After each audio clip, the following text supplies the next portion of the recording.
देर आए बट दुरुस्त आए, प्रॉबेबली एक राइट फ्रेज है KTM RC390 के लिए, क्योंकि एक दशक बाद हमें इसका सेकेंड जनरेशन मॉडल भारत में देखने को मिला है और कंपनी का कहना है कि ये लाइटर हुई है, फास्टर हुई है और ऑन रोड मैनर्स में, मतलब ट्रैक फोकस तो ये थी और ग्लोबली बिकती भी है उस वजह से कि entry level track focus bike है, बट इस बार ऑन रोड मैनर्स भी बेहतर हुए हैं।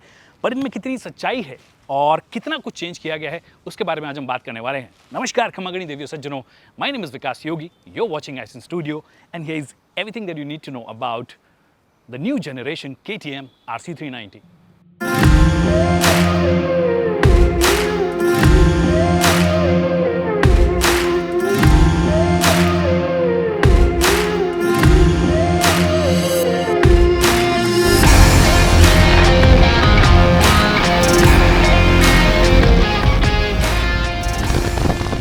Alright, so the first things first कि भैया लाइटर हुई है। और लाइटर कैसे हुई है?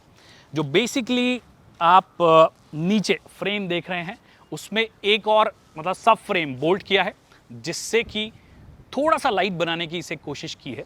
अगर आप वैसे ओवरऑल वेट की बात करोगे तो लगभग 3.7 किलो कम हुआ है इसका ड्राई वेट की अगर आप बात करोगे, और ओवरऑल कर्व वेट की बात करोगे तो लगभग 1 किलो के आसपास। तो मोटे मोटे तौर पे आप ये समझ सकते हो कि वेट के मामले में ये ड्यूक 390 से लगभग बराबर है, हालांकि वो थोड़ी सी हल्की और है। साथ में जो डिस्क्स हैं उनको अब व्हील्स पे ही इन्होंने फिक्स कर दिया गया है, जिससे कि उसका भी जो वेट है, मतलब व्हील का वेट और डिस्क का वेट अगर आप मिलाओगे वो भी लगभग 1 किलो कम हो गया है।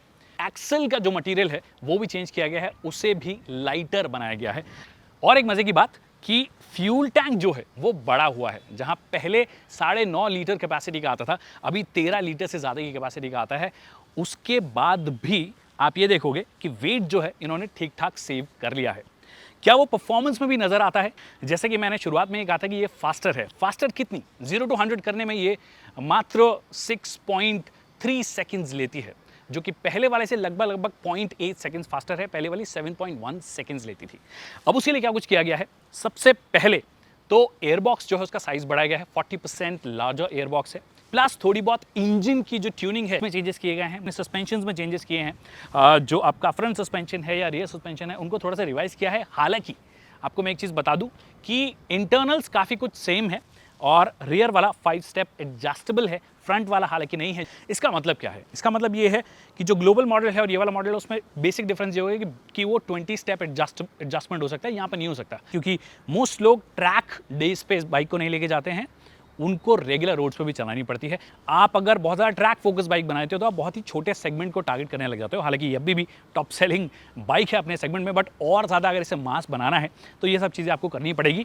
तो नॉन एडजस्टेबल है, बट सस्पेंशन ट्रैवल जो है वो फ्रंट का जब आप चलाओगे रेगुलर रोड्स पे तो आपको फील होगा कि 120 से 130 mm बड़ा है। रियर का जो मोनो है उसका भी 140 से 160 mm बड़ा है, जो कि आपको रियल वर्ल्ड में फील होगा कि जब आप थोड़े बहुत ख़राब रास्तों पे, थोड़ा बहुत ग्रेवल में हम कभी कभी चले गए थे तो वहाँ पे फील हुआ, बट एक्चुअली जो रियल कंडीशंस हैं, जो सिटी कंडीशंस हैं, उसमें जब हम चलाएंगे तब उसके बारे में बात कर लेंगे। But overall I think it has become much better on road manners में, और ट्रैक पे भी ज़्यादा प्रिसाइज हुई है, फास्ट हुई है, लाइट हुई है, तो कई सारी एडवांटेजेस को मिल गई है। क्लिप ऑन इसमें पहले भी आते थे, अभी भी आते हैं, 2 स्टेप एडजस्टेबल है ये।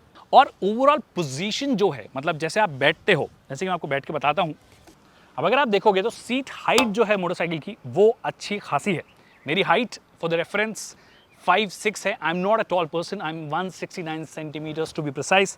और उसके बाद भी जब मैं इसे चला रहा था तो एक तो ये जो टैंक है वो बड़ा तो किया ही गया है, शेप में थोड़ा वाइड हुआ है, और यहाँ पे एक्चुअली आपको रेस्ट करने के लिए, आपके जो पाँव है वो रेस्ट करने के लिए जगह दी गई है, मतलब ज़्यादा बेटर टक इन आप होते हो। और लोअर मोस्ट पोजीशन पे हमने इसका ये जो क्लिप ऑन्स है उनको किया हुआ था, मतलब जो हैंडल बार उनको किया हुआ था। तो उसके बाद में कॉर्नर्स पे करने में या आप ओवरऑल बहुत ज़्यादा कॉन्फिडेंट फील करते हो। एक और चीज़, विंड प्रोटेक्शन जो है वो बेहतर हुआ है। जब आप चलाना शुरू करते हो तो विंड प्रोटेक्शन ये जो है चीज़ ये नई दी गई है, आपको थोड़ी ऊँची दी गई है बेसिकली। पहले वाली बहुत ही छोटू सी, ना के बराबर कोई काम की नहीं थी।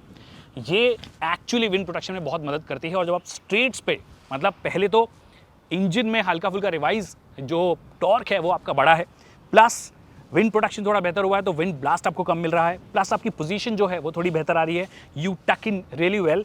और रेस्ट करने के लिए भी, हाथ को रेस्ट करने के लिए भी आपके पास में एक्चुअली अच्छी खासी जगह है जब आप स्पेशली कॉर्नर्स करते हो। So that makes it slightly faster और ज़्यादा कॉन्फिडेंट आप हमेशा फील करोगे जब आप इस गाड़ी को चलाना शुरू करोगे। एक और चीज़ जो कॉन्फिडेंस को बढ़ाती है, स्पेशली अगर आप फर्स्ट टाइमर हो। फर्स्ट टाइमर्स यूजुअली जब पहले चाहे ड्यूक 390 की बात कर लीजिए या KTM RC 390 की बात कर लीजिए, तो थोड़ा इंटिमिडेटिंग होता था। इंजन जो है वो बहुत ही ज़्यादा ऐसा लगता था कि हाँ थोड़ा पावर है, क्योंकि पावर है एक्चुअली। अपने सेगमेंट में सबसे बेहतर power to weight ratio offer करती है। 43 PS की पावर ये अभी ऑफर करती है। आप चाहे फिर कोई भी गाड़ी निकाल लीजिए, निंजा देख लीजिए या फिर आप जो RR 310 है उसको देख लीजिए, वो सब जो सेगमेंट में है उनके बाद भी best power to weight ratio ये आपको ऑफर करती है। It is still a single cylinder engine. तो मोटा मोटा इंजन जो है उसमें कोई चेंज नहीं किया, उसके ब्लॉक्स में कोई चेंज नहीं किया गया है, वो एक्जैक्टली सेम रहा है, बस थोड़ा बहुत ट्यून किया गया है, जिससे कि मिड रेंज जो है वो बेहतर हुई है और टॉप एंड जो रेंज है वो बहुत बेहतर हुई है। जो टॉप स्पीड है वो जो मैंने टच की वो एक्चुअली 165 किलोमीटर प्रति घंटे की है। इनफैक्ट फिफ्थ गियर में ये लगभग 153 154 टच कर रही थी। फोर्थ गियर में इट वाज डूइंग अबाउट 130 से 135 के बीच में। और जो रेड लाइन है वो आराम से 9000 10,000 RPM पे आती है। So you have that fun mid में और टॉप एंड में। हालांकि लो एंड जो है अभी भी उतना स्ट्रांग नहीं है इसका, तो आपको हमेशा ये ध्यान रखना पड़ता है कि आप कोई से भी गियर में हो, you keep it above 2500 RPM, then you good to go. उससे नीचे आते ही क्विक आपको गियर शिफ्ट्स मतलब जो गियर डाउन करने पड़ेंगे, जो कि एक बात हो जाती है। अब जब गियर शिफ्ट्स की बात करें तो आपको बता दूं, स्लिप एंड असिस्ट क्लच पहले भी आता था, वो अभी भी आता है, जो कि ड्यूक में इंट्रोड्यूस कर दिया गया था। फिर आपके पास में क्विक शिफ्टर है। अब क्विक शिफ्टर यूजुअली जब आप टॉप एंड गन कर रहे हो, मतलब टॉप स्पीड्स कर रहे हो, तब ज़्यादा काम आता है कि आपको खड़ाखट गियर्स जो हैं ऊपर करने हैं या डाउन करने हैं। और and all of this can happen without using the clutch. तो आपका वो जो क्लच ऑपरेशंस में जो वेस्ट हो रही है एनर्जी, ऑफ कोर्स अभी भी होती है। जब आप एकदम से गियर डाउन करोगे या अप करोगे तो वो थोड़ा होता है लैग। पर एक चीज़ जो थोड़ी बहुत हो सकता है आपको लगे कि क्विक शिफ्टर्स तो डेफिनेटली आपको दिए गए हैं, बट कभी कभी उन क्विक शिफ्टर्स की वजह से जो गियर शिफ्ट्स हैं वो ओवरऑल थोड़े से नॉची हो जाते हैं। स्पेशली जब आप एकदम से गियर डाउन कर रहे हो, एकदम से गियर अप कर रहे हो, तो वहाँ पे आपको लगेगा कि थोड़ी नॉची फील हो रही है। हालांकि अगर टॉप एंड में अगर आप क्विक शिफ्टर्स यूज़ कर रहे हो, जो कि यूजुअली उसी के लिए यूज़ होता है, तो फिर ज़्यादा दिक्कत नहीं आती, बट फिर भी थोड़ा नॉची आपको लगेगा। So you got to mend your ways, या फिर आपको यूज टू होने में थोड़ा सा टाइम लगेगा। और क्योंकि हमने ट्रैक पे चलाई है, तो एक और चीज़ जिसने मुझे अच्छा खासा इंप्रेस किया वो है टायर्स में ग्रिप जो है वो मुझे अच्छी लगी। मैक्सिलर के टायर्स आपको मिलते हैं, 17 इंच के ही हैं फ्रंट में और रियर में। हालांकि जो सेक्शन है, जो डायमेंशंस हम बोलते हैं एक टायर की, वो अलग है। आगे वाला आपको 110/70 मिलता है, पीछे 150/60 मिलता है। हालांकि दोनों 17 इंचेस ही हैं। और एलॉय व्हील्स भी जो हैं, जैसे कि मैंने कहा कि ओवरऑल वेट टायर्स का भी कम हुआ है, तो overall I think they have done pretty good job. बाकी सीट की कुशनी की अगर आप बात करोगे तो ज़्यादा कुशन वाली सीट हुई है। दैट मीन्स अगर आप उन एंथुजियास्ट जनता में से है जिनको थोड़ा दूर ट्रैवल करना है, तो आप इससे नहीं कर सकते हैं, क्योंकि थोड़ी सॉफ्ट मुझे ज़्यादा लगी। थोड़ा सा अगर हार्ड मटेरियल या जो आप कुशनिंग जो है वो थोड़ी सी ज़्यादा बेहतर होती है, मतलब टाइट होती है, तो आप ज़्यादा लंबा ट्रैवल कर पाते हो। हालांकि ये बाइक जो है वो लंबे ट्रैवल्स के लिए वैसे नहीं बनी है, बट फिर भी लोग करते हैं, तो इसलिए मैंने यहाँ पे मेंशन कर दिया है। तो वही आपको स्प्लिट सीट्स यहाँ पे मिल जाती है। एक चीज़ जो आपको तुरंत बेहतर फील होगी वो है कि जो हीट मैनेजमेंट है, जो हीट डिसिपेशन है, वो ज़्यादा बेहतर हुआ है। आपके पाँव को ज़्यादा लग नहीं रहा है। उसके लिए पहली बात तो जो फेयरिंग है उसके अंदर ही इन्होंने ये चीज़ की है कि ज़्यादा बेटर एयर फ्लो आपको मिले।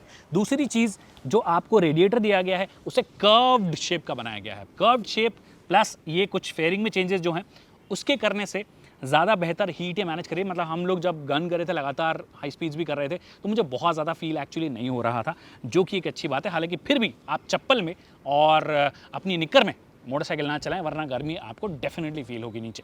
तो वो एक चीज़ है। तो हमने थोड़ी बहुत परफॉर्मेंस की बात कर ली है, थोड़ी बहुत हमारे ओवरऑल एक्सपीरियंस की बात कर ली है। फर्स्ट इंप्रेशंस हैं बाय द वे, ये कोई फुल फ्लेजेड रिव्यू नहीं है। फुल फ्लेजेड रिव्यू तब होगा जब हमें गाड़ी थोड़ी सी लंबे टाइम के लिए चलाने को मिलेगी और हम शहर में भी चला पाएंगे। आज हमने ट्रैक पे से चलाया है, तो जितना मेरा एक्सपीरियंस था वो मैंने आपको बता दिया। पर लुक्स की बात कर लेते हैं, क्योंकि आप में से कई लोगों को लुक्स के बारे में भी जानना है।